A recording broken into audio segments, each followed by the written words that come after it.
नमस्ते बच्चों।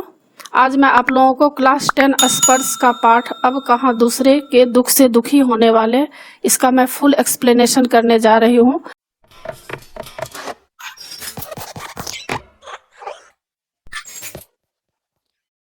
बच्चों, क्लास 9 और क्लास 10 क्षितिज, कृतिका, स्पर्श, संचयन, इन सभी पुस्तकों के सारे चैप्टर्स का इम्पोर्टेंट क्वेश्चन एंड आंसर का पीडीएफ को डाउनलोड करने के लिए और क्लास 9 और क्लास 10 का टेक्स्ट बुक का पीडीएफ फाइल डाउनलोड करने के लिए आप इस वीडियो के डिस्क्रिप्शन में दिए गए प्रोसेस को फॉलो करके आसानी से पीडीएफ फाइल डाउनलोड कर सकते हैं। अगर आपके पास टेक्स्ट बुक और इम्पोर्टेंट नोट्स नहीं है तो आप इस पीडीएफ फाइल को डाउनलोड करके आसानी से पढ़ाई कर सकते हैं और अच्छे मार्क्स ला सकते हैं।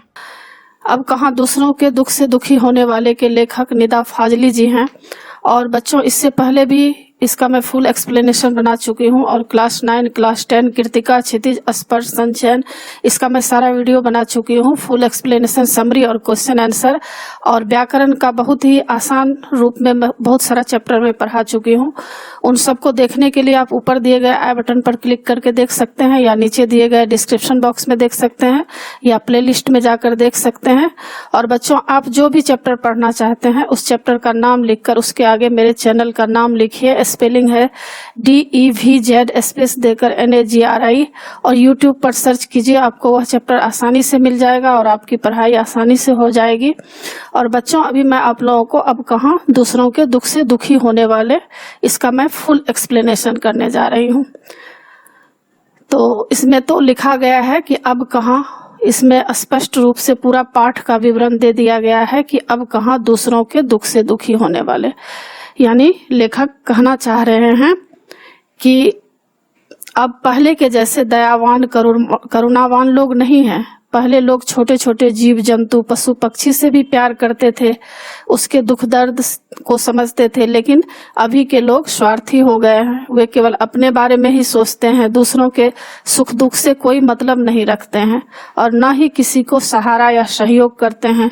यहाँ तक कि दूसरे के दिल को दुखाते हैं और दूसरों के ऊपर अधिकार जमाते हैं और सब कुछ अपने अधिकार में कर लेना चाहते हैं। तो इस पाठ में इसी बात को लेकर दिया गया है। लेखक बहुत ही गहरा दुख प्रकट कर रहे हैं कि अभी के समय में ऐसे लोग क्यों हो गए हैं। मतलब सारे लोग तो ऐसे नहीं हैं, लेकिन अधिकांश लोग ऐसे ही हो गए हैं। तो यहाँ पर बहुत सारे उदाहरण देकर लेखक समझाने का प्रयास कर रहे हैं कि बाइबिल क्या है? क्रिश्चियन की धार्मिक बुक है और कुरान मुस्लिम का धार्मिक बुक है। तो बाइबल के सुलेमान, जिन्हें कुरान में सुलेमान कहा जाता है, तो बाइबल और कुरान दोनों में सुलेमान का जिक्र किया गया है। ईसा से 10-25 वर्ष पूर्व एक बादशाह थे। वे 10-25 वर्ष पूर्व एक बादशाह थे। कौन थे? सुलेमान। कहा गया है कि वह केवल मानव जाति के ही राजा नहीं थे, सारे छोटे बड़े पशु पक्षी के भी हाकिम थे। तो यहाँ पर लेखक कह रहे हैं कि वह केवल मानव जाति के ही राजा नहीं थे, वे सारे छोटे बड़े पशु पक्षी जितने भी हैं उसके हाकिम थे। हाकिम का मतलब बादशाह थे, मालिक थे।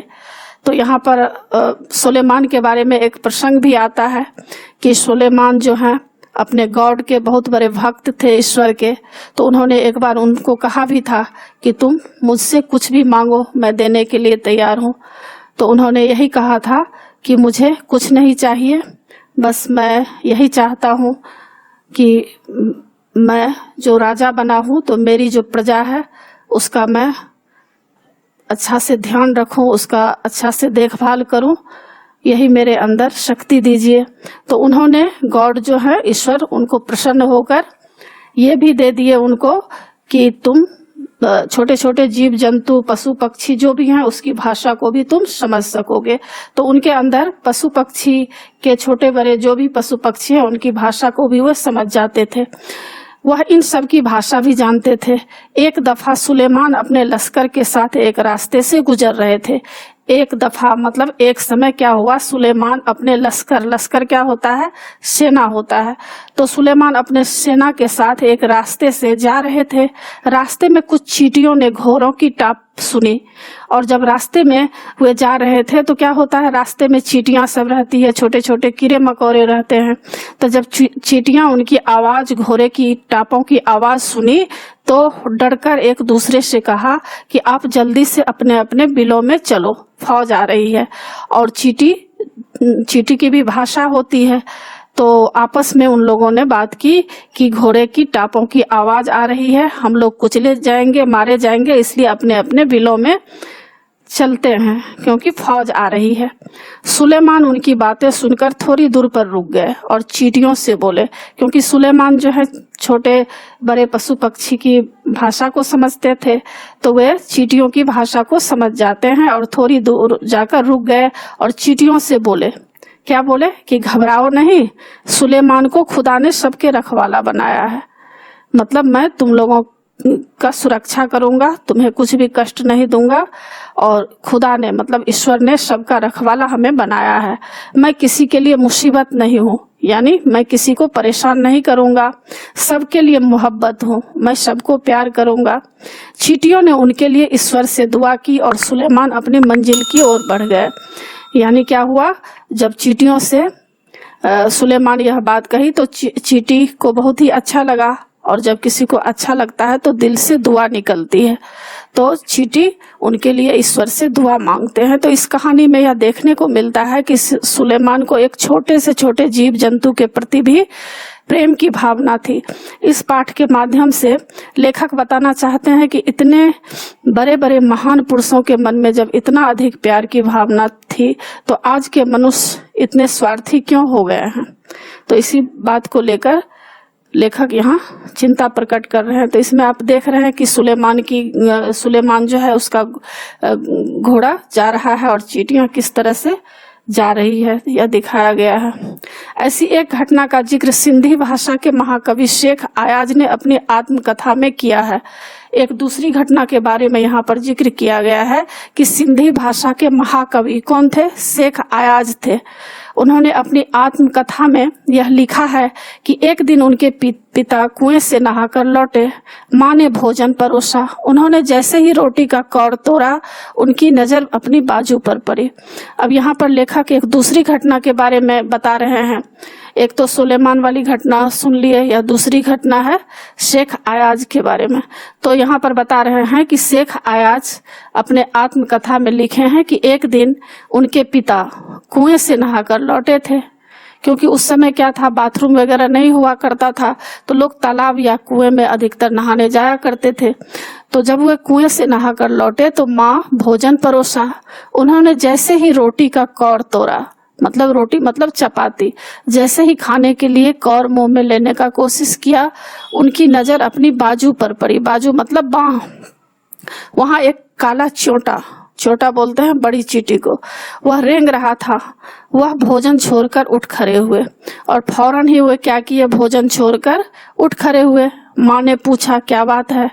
उनकी माँ पूछती है पिता से कि क्या बात है, भोजन अच्छा नहीं लगा। शेख आयाज के पिता बोले, नहीं, यह बात नहीं है, मैंने एक घर वाले को बेघर कर दिया है। तो उनके पिता क्या बोलते हैं कि मैं एक घर वाले को बेघर कर दिया हूँ। मतलब क्या है, जब वे कुएं पर नहाने के लिए गए थे तो वहां एक चोटा उनके बाजू पर, बाह पर चला आया था। क्या होता है, कभी भी हम लोग कहीं जाते हैं, पेड़ के नीचे बैठते हैं या कहीं बाहर जाते हैं तो कुछ न कुछ कीड़े मकोड़े आ जाया करते हैं। तो उसी तरह उनके बाह पर एक चियोटा आ गया था। तो उनका कहना यह था कि मैं कुआं पर नहाने गया था, इसीलिए कुआं पर यह चोटा होगा, तो वहां पर मैं इसको छोड़ने जा रहा हूँ।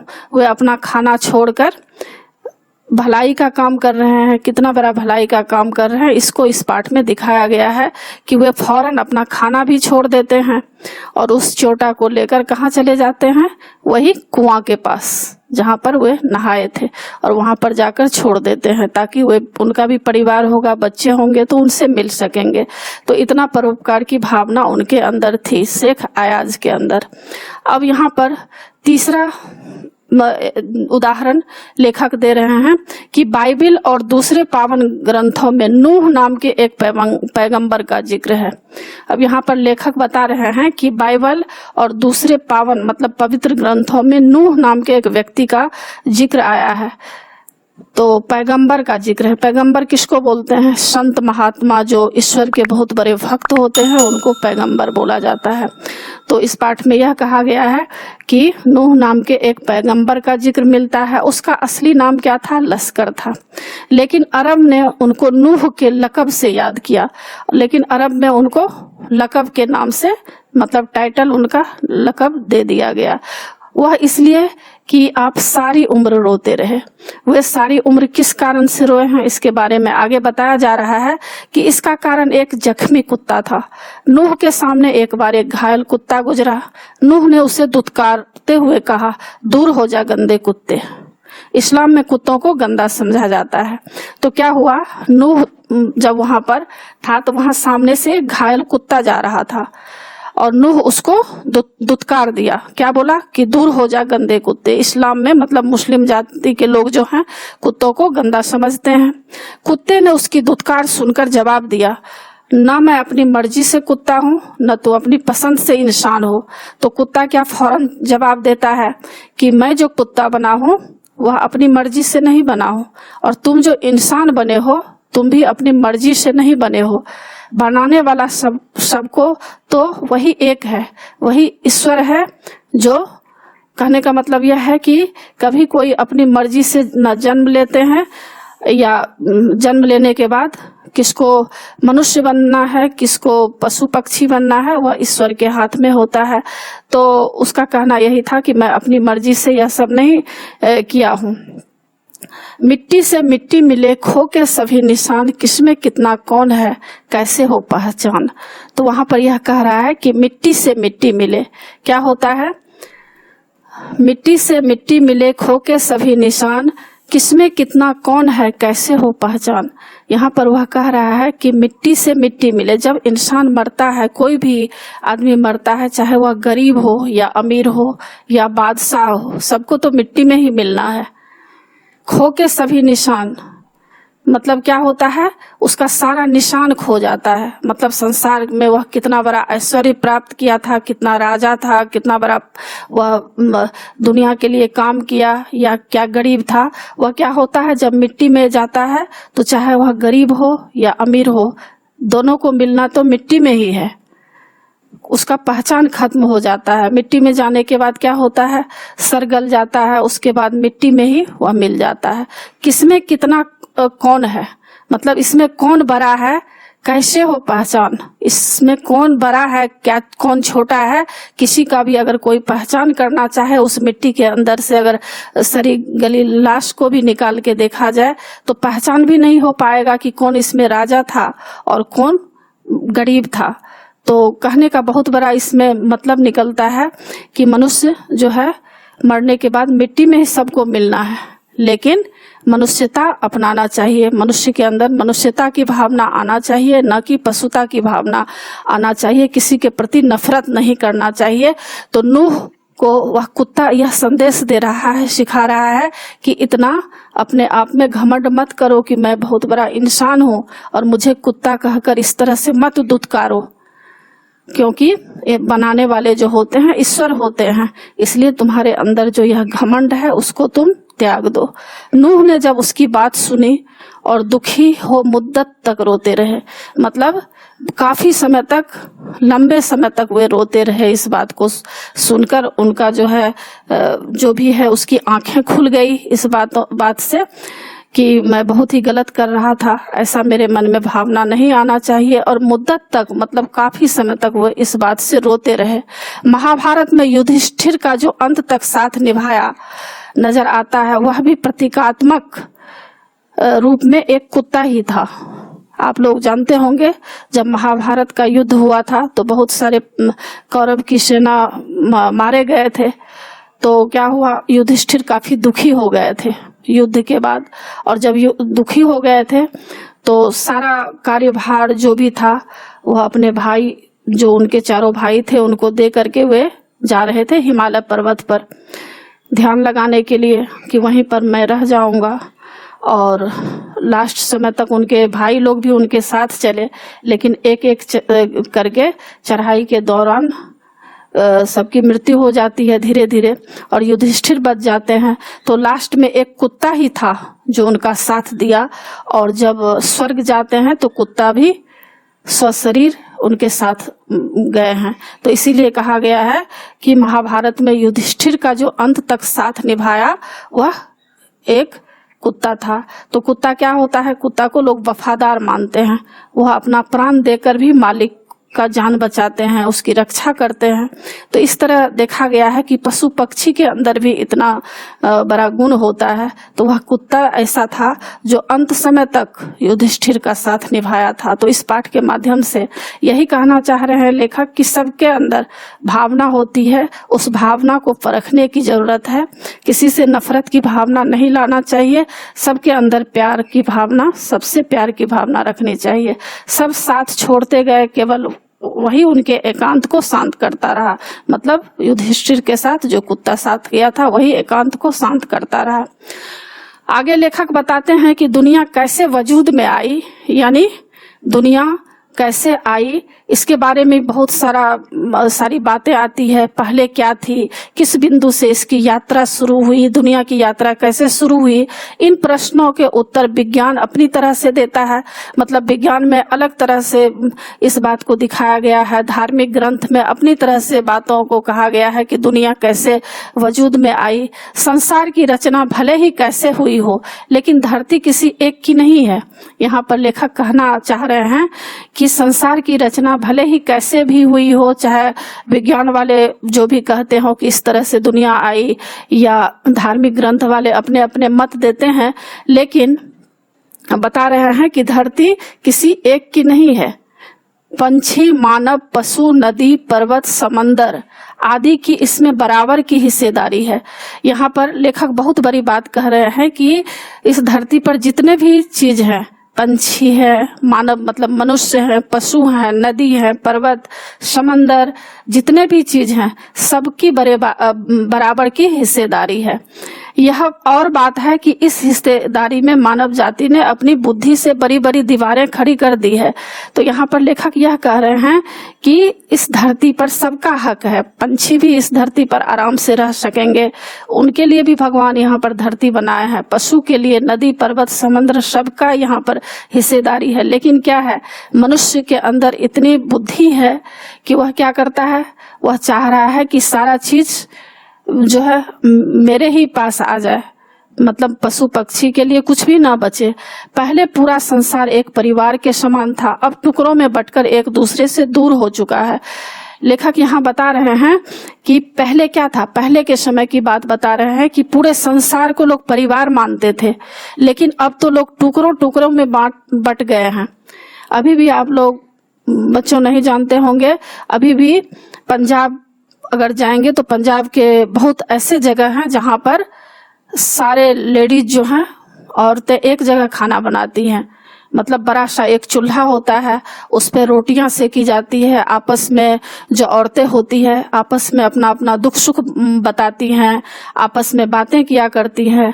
ऐसा नहीं है कि किसी के घर में गैस चूल्हा नहीं है या मतलब ऐसा साधन नहीं है। साधन रहते हुए भी वहां पर एक नियम है कि कभी कभी औरतें जो हैं सारी वहां मोहल्ले की एक जगह बड़ा सा एक चूल्हा होता है जिस पर सारी औरतें रोटियां बनाया करती है, अपने अपने परिवारों के लिए ले जाती है।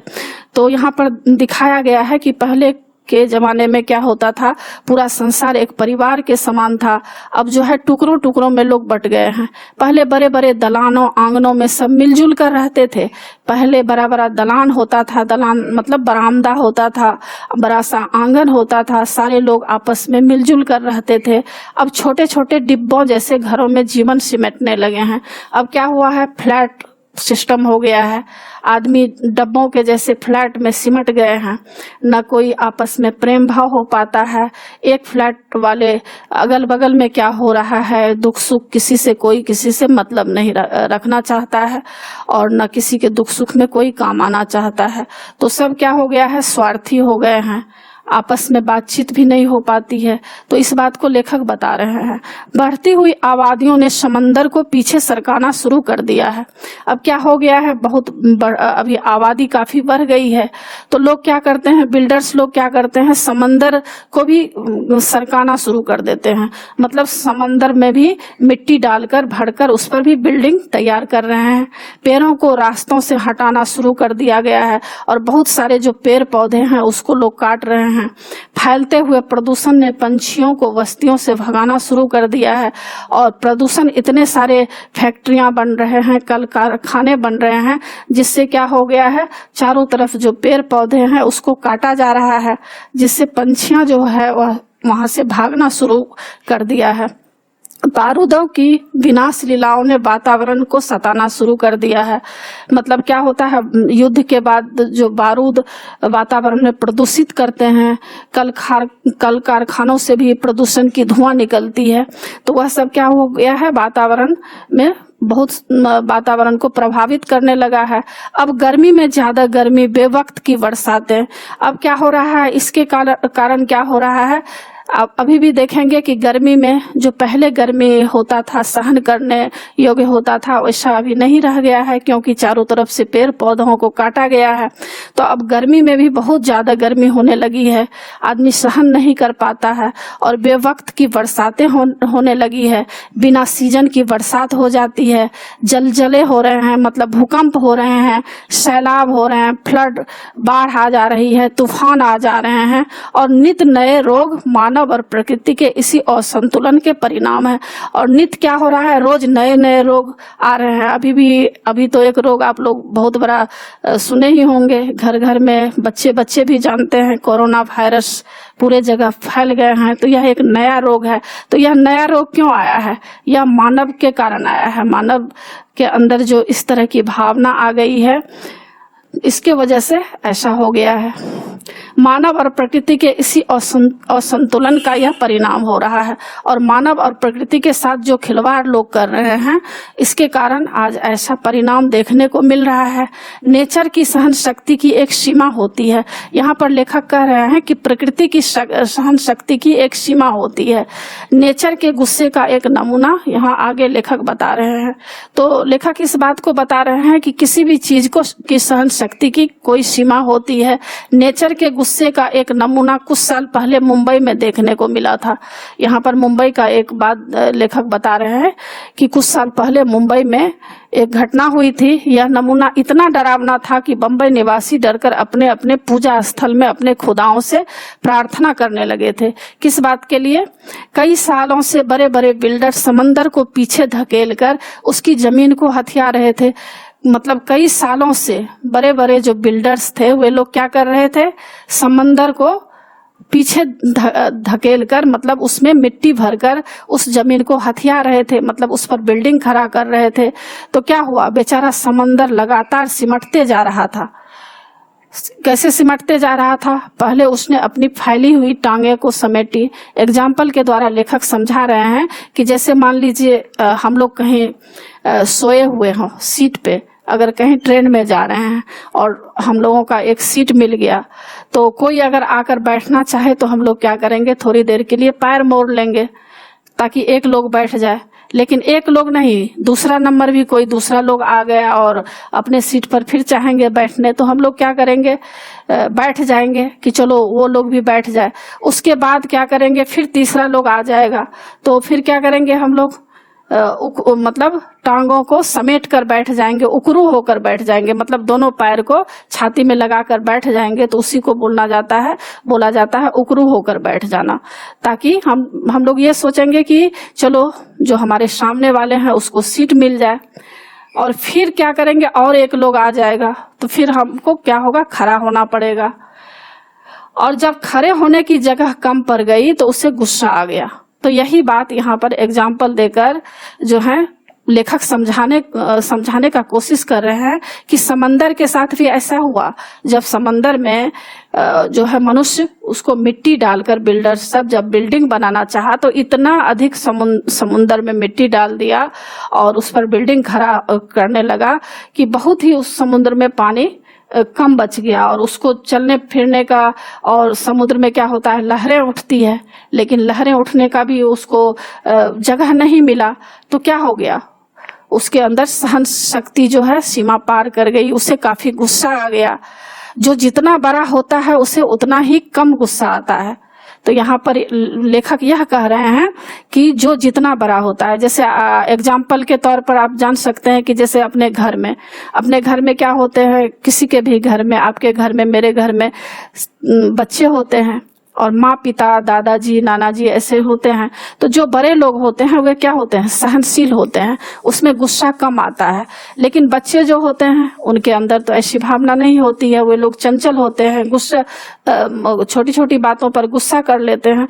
तो बड़े लोग सहनशील इसलिए होते हैं ताकि बच्चे जो है यह भावना को समझे, और वह भी आगे इस तरह का रोल जीवन में उसे भी अपनाना पड़ेगा, क्योंकि उसका भी परिवार होगा, उसके भी बच्चे होंगे। तो माँ पिता से ही बच्चे सीखते हैं किस तरह से रहना चाहिए। तो यही एग्जाम्पल देकर यहाँ पर लेखक समझा रहे हैं कि जो जितना बड़ा होता है उतना ही कम गुस्सा आता है, परंतु आता है तो रोकना मुश्किल हो जाता है। यहाँ पर लेखक कह रहे हैं कि लेकिन जब गुस्सा आता है तो मुश्किल हो जाता है। क्या होता है, जब घर में ही बच्चे ज्यादा परेशान करने लगते हैं, जब सीमा पार कर जाते हैं तो पेरेंट्स को गुस्सा करना ही पड़ता है। सीमा से बाहर अगर कोई काम किया तो पेरेंट्स को गुस्सा करना ही पड़ता है। तो और यही हुआ उसने एक रात। तो यही समुद्र क्या किया, समुद्र को भी गुस्सा आ गया।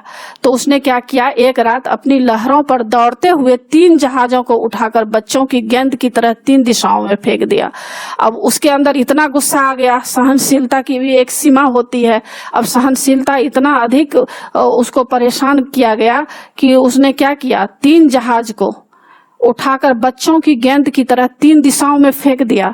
एक वर्ली के समंदर में के किनारे पर आकर गिरा, दूसरा बांद्रा के कार्टर रोड के सामने औंधे मुंह, और तीसरा गेटवे ऑफ इंडिया पर टूट फूट कर सैलानियों का नजारा बना। अब तीसरा जो है कहाँ गिरा, गेटवे ऑफ इंडिया, और ऐसा वह टूट गया कि सैलानियों मतलब टूरिस्ट का नजारा बना। मतलब टूरिस्ट लोग उसको देखने के लिए आते थे कि देखो ऐसा हुआ, ऐसा समुद्र में से जहाज यहाँ से यहाँ फेंका गया, और उसमें बहुत सारे लोग थे जो मारे भी गए थे। वे फिर से चलने फिरने के काबिल नहीं हो सका, यानी वह जहाज जो है पूरी तरह से टूट फूट गया और कभी भी ठीक नहीं हो सका। तो इस बात को लेखक कह रहे हैं कि सहनशीलता की भी एक सीमा होती है। अब आगे लेखक अपनी माँ के बारे में बता रहे हैं कि मेरी माँ कहती थी, सूरज ढले आंगन के पेड़ों से पत्ते मत तोड़ो। तो क्या होता है, जब छोटे बच्चे होते हैं तो घर में बहुत चीज का शिक्षा दिया जाता है। माँ पिता बच्चों को समझाते हैं, क्योंकि बच्चों को भी तो बड़ा मंजिल पार करना पड़ता है और उसको भी तो अपना परिवार बसाना पड़ेगा, समाज देश के साथ मुकाबला करना पड़ेगा, तो उसके पास भी बुद्धि होना चाहिए। तो माँ लेखक को समझाती थी कि सूरज ढले आंगन के पेड़ से पत्ते मत तोड़ो, मतलब शाम के समय पेड़ से पत्ते नहीं तोड़ना चाहिए। कुछ ज्ञान वाली बातें बच्चों को सिखाया जाता है। दिया बत्ती के वक्त फूलों को मत तोड़ो, और दिया बत्ती मतलब शाम के समय जो हम लोग दिया जलाते हैं, भगवान के दिया जलाते हैं, तो उस समय फूल को नहीं तोड़ना चाहिए। दरिया पर जाओ तो उसे सलाम किया करो। दरिया मतलब नदी पर जाओ तो उसे प्रणाम किया करो, नदी को भी सम्मान दिया करो, क्योंकि क्या होता है, नदी, पानी ही तो जीवन है। अगर पानी नहीं रहेगा तो जीवन नहीं रहेगा। इसलिए किसी भी नदी के किनारे जाओ तो सबसे पहले उसका सम्मान करो, इज्जत करो, प्रणाम करो। तो वह क्या होता है, खुश होता है। लेकिन उसके पास बोली तो नहीं है, लेकिन वह भी अंदर से आशीर्वाद देता है। कबूतरों को मत सताओ, वे हजरत मोहम्मद का अजीज हैं। और यहाँ पर माँ उनको समझाती थी कि कबूतरों को मत सताया करो, मतलब परेशान करो, क्योंकि हजरत मोहम्मद साहब जो थे उनके वे प्यारे थे। उन्होंने अपनी मजार के नीले गुंबद पर घोंसले बनाने की इजाजत दे रखी थी, और उनके जो गुंबद थे उन पर वे गोलाकार एक गुंबद होता है मस्जिद के ऊपर, तो उस पे वे घोंसले बनाने की इजाजत दे रखी थी, क्योंकि वे बहुत ही कबूतर को प्यार किया करते थे। मुर्गे को परेशान नहीं किया करो, और उनकी माँ कहती थी कि मुर्गे को भी परेशान नहीं किया करो, वह मुल्ला जी से पहले मोहल्ले में अजान देकर सबको जगाता है। इसलिए कह रही थी मुर्गे को परेशान नहीं करने, क्योंकि मुल्ला जी जो होते हैं, अजान देते हैं सुबह सुबह 4:30-5 बजे, सुनते होंगे बच्चों की अल्लाह ओ अकबर ऐसा करके अजान दिया जाता है। शाम के समय भी 5 बजे मुस्लिम भाई लोग हैं वो लोग अजान दिया करते हैं, मतलब ईश्वर की प्रार्थना करते हैं, इबादत करते हैं। तो उनकी माँ कहती थी कि मुर्गे को परेशान नहीं किया करो, वह मुल्ला जी से मतलब मौलवी जी जो नवाज देते हैं उससे पहले ही वह सबको जगाया करते हैं। सबकी पूजा एक सी अलग अलग है रीत, मस्जिद जाए मौलवी कोयल गाए गीत। यहाँ पर उनकी माँ कह रही है कि सबकी पूजा एक सी, मतलब सबकी पूजा अलग अलग तरह से पूजा होती है। मुर्गा भी ईश्वर को सुबह सुबह पुकारता है, वह अपनी भाषा में ईश्वर की याद करता है। अलग अलग सबकी रीत होती है। मस्जिद जाए मौलवी, और मौलवी जो होते हैं मस्जिद में जाकर ईश्वर की याद करते हैं, अल्लाह की याद करते हैं। और कोयल गाएगी, तो कोयल भी अपने गीत गाकर मीठी गीत गाकर वह भी ईश्वर को याद करती रहती है। तो सबका अलग अलग तरीका है। पशु पक्षी भी अपने भाषा में प्रभु की याद करते हैं, ईश्वर की याद करते हैं। तो यह सब सीख माँ उनको दे रही है। अब आगे लेखक बता रहे हैं कि ग्वालियर में हमारा एक मकान था। अब ग्वालियर उनका घर था। अपने मकान के बारे में बोल रहे हैं कि उस मकान के दलान में 2 रोशनदान थे, वेंटिलेटर जिसको बोलते हैं, तो वह था। उसमें कबूतर के एक जोड़े ने घोंसला बना रखा था। एक बार बिल्ली ने उचक कर मतलब कूद कर 2 में से एक अंडा को तोड़ दिया। मेरी माँ ने देखा तो उसे दुख हुआ और माँ को बहुत ही दुख हुआ। उसने स्टूल पर चढ़कर दूसरे अंडों को बचाने की कोशिश की। अब उनकी माँ बोली कि अरे एक कबूतर का एक अंडा तो टूट गया है, दूसरे अंडे को किसी तरह बचाना चाहिए। तो वे स्टूल पर चढ़कर अंडे को बचाने का कोशिश करने लगी, लेकिन इस कोशिश में दूसरा अंडा भी उसी के हाथ से गिरकर टूट गया। अब क्या हो गया, भूल से उनकी माँ के हाथ से अंडा फिसलकर नीचे गिर गया। कबूतर परेशानी में इधर उधर फरफरा रहे थे और कबूतर का अंडा जो फूट गया उसके वजह से कबूतर परेशान हो रहे थे, क्योंकि उसको भी अपने बच्चे के लिए प्यार होता है, उसके अंदर भी दया की भावना होती है और वह फरफरा रहा था। उसकी आंखों में दुख देखकर मेरी माँ की आंखों में भी आंसू आ गए। और कबूतर को जो दुखी देख रही हैं तो उनकी माँ की आंखों में आंसू आ जाता है। इस गुनाह को खुदा से माफ कराने के लिए उसने पूरे दिन का रोजा रखा। और क्या की, वे पूरे दिन का रोजा रखी, मतलब उपवास रखी, फास्ट रखी। दिन भर कुछ खाया पिया नहीं और कुछ भी खाई पी नहीं, सिर्फ रोती रही और बार बार नमाज पढ़ के खुदा से इस गलती को माफ करने की दुआ मांगती रही। और बता रही हैं कि उनकी माँ इतनी दयालु थी कि क्या की एक कबूतर के अंडा के चलते वे फास्टिंग रखी, व्रत की और नमाज पढ़ी और खुदा से इस बात के लिए माफी मांगती रही। अब आगे लेखक बता रहे हैं कि ग्वालियर से बंबई की दूरी ने संसार को काफी कुछ बदल दिया है।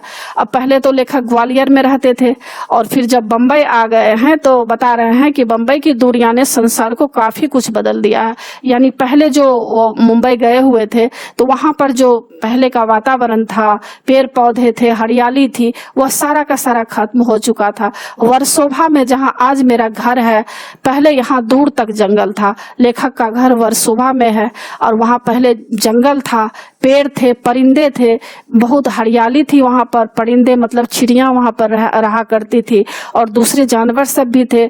अब यहाँ समंदर के किनारे लंबी चौड़ी बस्ती बन गई है। और जब लेखक बंबई पहुंचे हैं तो देखे हैं कि समुद्र के किनारे भी लंबी चौड़ी बस्ती बन गई है।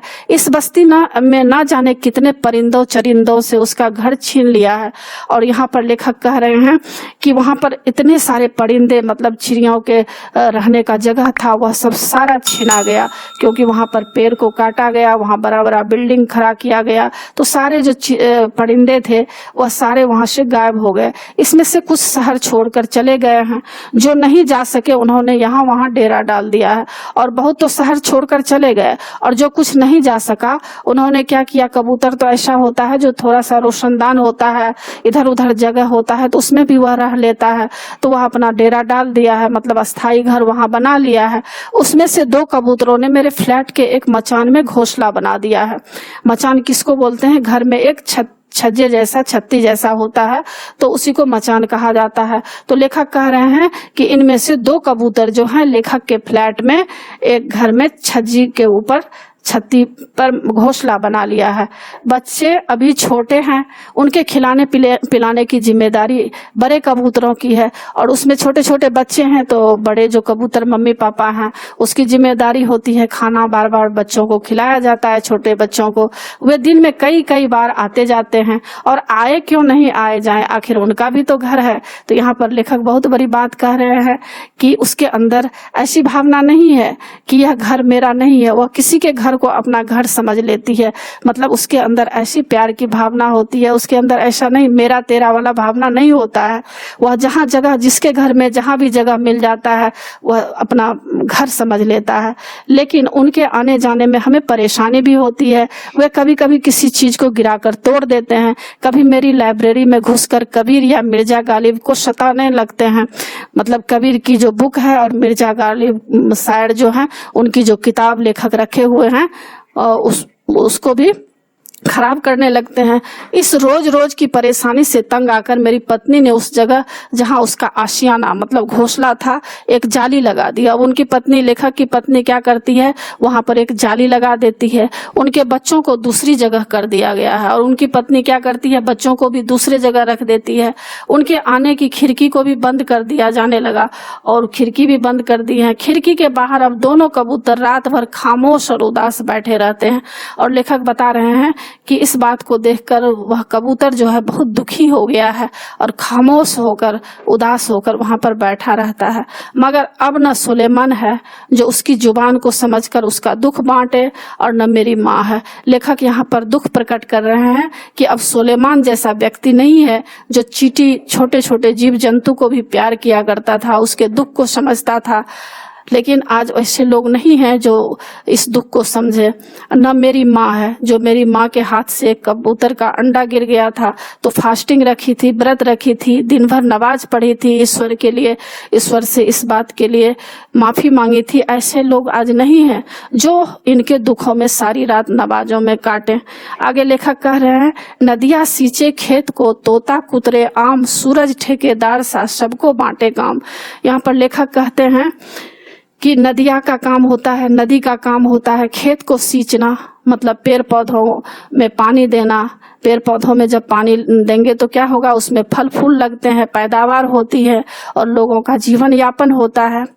तोता कुतरे आम, और क्या होता है फिर पैदावार होने के बाद आम, उसमें फल आते हैं, आम आते हैं, और आम कौन खाते हैं, तोता खाते हैं। सूरज ठेकेदार सा सबको बांटे काम।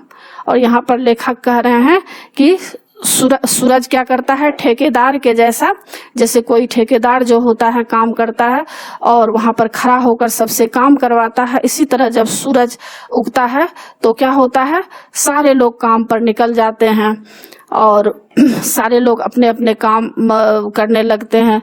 जीव जंतु पशु पक्षी से लेकर आदमी लोग जो भी हैं, सूरज उदित होते ही सब अपने अपने काम में लग जाते हैं। तो इस बात को लेखक यहाँ बता रहे हैं कि हर चीज का अपना महत्व होता है और लोगों को चाहिए कि पशु पक्षी से भी प्यार करें सब और आपस में प्रेम भाव से रहें। तो बच्चों, आशा है आप लोगों को पाठ समझ में आ गया होगा। और बच्चों, आप मेरे चैनल देवज नागरी को जरूर सब्सक्राइब कीजिएगा और सब्सक्राइब के बगल में जो बेल आइकन बटन है उसे क्लिक कीजिएगा, लाइक कीजिएगा और शेयर कीजिएगा। कमेंट्स जरूर कीजिएगा कि आपको यह पाठ कैसा लगा। नए पाठ के साथ फिर मैं मिलूंगी बच्चों। धन्यवाद।